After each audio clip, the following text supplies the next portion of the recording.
ధాన్యం కొనుగోలుపై తెలంగాణ ప్రభుత్వం ఫోకస్ పెట్టింది.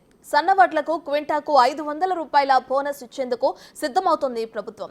ఇక ఈ బోనస్ డబ్బులను 48 గంటల్లోనే రైతుల ఖాతాల్లో జమ అవుతుంది.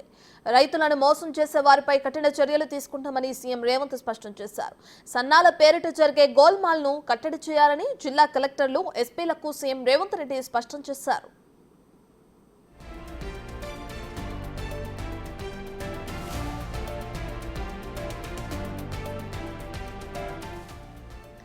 ఖరీఫ్ ధాన్యం కొనుగోళ్లకు ఈసారి రాష్ట్ర వ్యాప్తంగా 7,000కు పైగా కొనుగోలు కేంద్రాలుండాలని ఆదేశించారు సీఎం.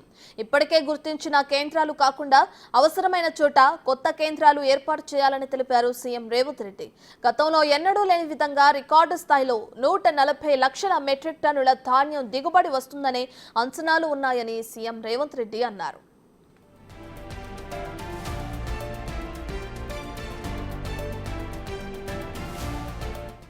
సన్నవడ్లు కొనేటప్పుడు నిర్దేశించిన ప్రమాణాలు పాటించాలని అధికారులను అప్రమత్తం చేశారు.